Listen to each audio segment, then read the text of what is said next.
करके आया। जब ये 17वीं बार सेना लेकर के आया, भगवान ने इसके साथ के सब राक्षसों को मार दिया और बलराम ने दौड़ करके जाकर के जरासंध को पकड़ लिया।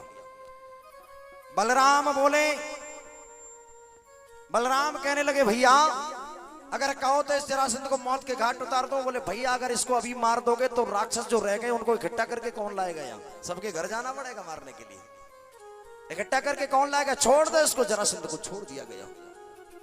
अब मैं आप सभी भक्तों से निवेदन करूं, ये बताओ कंस को, कृष्ण को कंस ने बुलाया?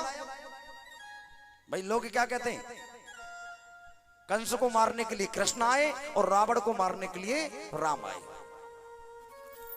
आए तो मारने के लिए थे और मिल गए हमें और आपको, तो इसका मतलब पूजा राम की होनी चाहिए रावण की। भाई बुलाया तो भगवान को उसने है और मिला दिया तुमसे, तो किसकी पूजा करोगे? भाई आप ही तो कहते गुरु गोविंद दोनों खड़े काके लागू, और सबसे पहले किसको बता दिया? क्यों? भगवान से मिला दिया, इसलिए गुरु बताया। अब जब रावण ने भगवान को बुलाया, कंस ने कृष्ण को बुलाया, तो पूजा दोनों की होनी चाहिए, कंस की और कृष्ण की। पूजा रावण और कंस की होनी चाहिए क्या? अरे बुलाया भगवान को और आपसे मिला दिया, तो आपके तो गुरु यही हुए ना। सजनों, भगवान न कंस को मारने के लिए आए, भगवान श्री कृष्ण कंस को मारने के लिए नहीं आए, न प्रभु श्री राम रावण को मारने के लिए आए। भगवान अपने भक्तों को दर्शन देने के लिए आए। जैसे इस गांव का कोई व्यक्ति, इस नंगला सड़क का कोई व्यक्ति विदेश दिल्ली रहने लगा और मकान में उसका ताला पड़ा है, 15 वर्ष हो गए गांव में आया नहीं। उसका एक मित्र है, उसने एक पत्र लिखा, मित्र ने एक पत्र लिखा और पत्र में लिख दिया भैया मेरे बेटे का विवाह आपको जरूर आना है। इसने सोचा 15 वर्ष हो गए गांव में गया नहीं हूं, मकान को भी खोल लूंगा। अब ये बेचारे को कोई काम लग गया, ये नहीं आ पाया। फिर उसी मित्र का दूसरे बेटे का विवाह।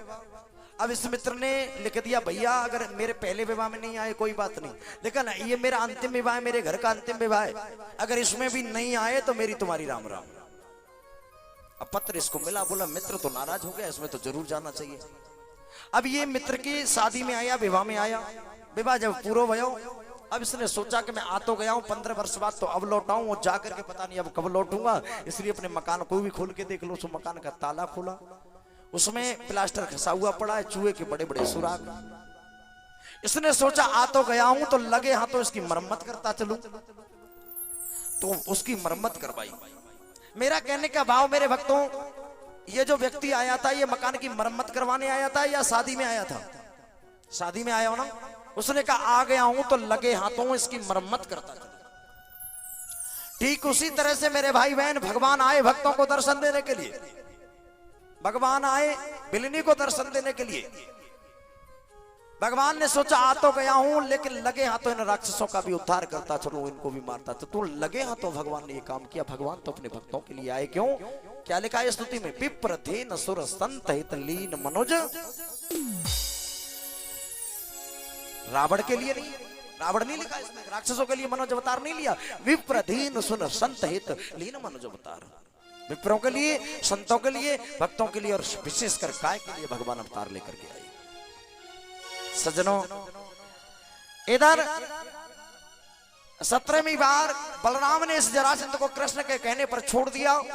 अब ये जरासंध गया, इसने सब ब्राह्मणों की मीटिंग इकट्ठी करी, एक मंत्रणा करी। और मीटिंग जब करी मेरे भैयाओं, ब्राह्मणों ने कहा, अब ब्राह्मणों को दे दिया डोनेशन। ये माया ऐसी ठगनी है, वजन होने नहीं देती। ब्राह्मणों को दिया पैसा, तो उन्होंने कहा अब एक उपाय है, कृष्ण को आप मथुरा पर विजय प्राप्त नहीं कर सकते, एक उपाय है कि ब्राह्मणों की सेना लेकर के चढ़ जाओ, निश्चित वो कृष्ण ब्राह्मणों पर अस्त्र नहीं उठाएगा और मथुरा पर विजय प्राप्त की जा सकती है, विजय हो जाएगी। ब्राह्मणों की सेना इकट्ठी करी, सबके कपड़े उतारे, ब्राह्मणों के कंधे पर चोटी, हाँ कंधे पर जनेऊ, सर पर चोटी, मस्तक पर चंदन। भगवान श्याम सुंदर जैसे रणभूमि में सामने आमने आए तो देखा उधर ब्राह्मणों की सेना है, भगवान ने अस्त्र डाल दिए। मैं ब्राह्मणों से युद्ध नहीं करूंगा और कह दिया मैं अपनी पराजय स्वीकार करता हूं, और भगवान पीठ दिखा करके भाग गए। तब से मेरे भगवान का एक नाम पड़ा, रण छोड़ भगवान। हर युक्ति से भगवान ने राक्षसों का विध्वंस किया। अब भगवान गए, भगवान ने योग माया को आदेश दे दिया, योग माया समुद्र के बीच में एक दुर्गम किले का निर्माण कर दो। योग माया ने समुद्र के बीच में एक दुर्गम किले का निर्माण किया,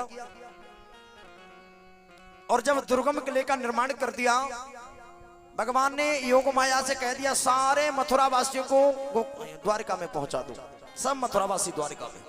और प्रवर्षण नाम का एक पर्वत है, उसमें भगवान कृष्ण और बलराम चढ़ गए और वहां से छलांग लगाई, समुद्र में जो बीच में द्वारका थी, द्वारका में पहुंच गए। जरासंध दौड़ करके आया, मथुरा पर अपना राज्य स्थापित कर लिया, और इसने इस प्रवर्तन नाम के गिरी में पर्वत में आग लगा दी कि कृष्ण और बलराम इसके ऊपर होंगे, जल करके समाप्त हो जाएंगे। सज्जनों, जब आग लगाई, अब कितनी सेना भगवान ने मारी, 23 अक्षौणी सेना मारी, और वो भी राक्षस मारे, उसके साथ में राक्षस थे। आप गणित लगा लेना, एक अक्षौणी सेना में 1,93,050 सैनिक पैदल वाले, 64,610 घोड़े, 21,870 रथ, 21,870 हाथी एक अक्षौणी सेना में होते। ऐसी 23 अक्षौणी सेना मारी गई और भगवान को मथुरा छोड़ करके द्वारिका में जाना पड़ा। अब मथुरा का राजा है जरासंध। भगवान आनंद के साथ में द्वारका में रह रहे हैं, और द्वारका में जैसे ही भगवान कृष्ण और बलराम पहुंचे तो कुमुद की पुत्री रेवती के साथ में बड़े भैया बलराम को विवाह भयो। रेवती मैया के साथ में बड़े भैया बलराम का विवाह हुआ। आनंद के साथ में कृष्ण रह रहे हैं, और द्वारका के राजा सभी ने मिलकर के कृष्ण को द्वारिका का राजा बना दिया। भगवान द्वारका में राजा बने हुए हैं।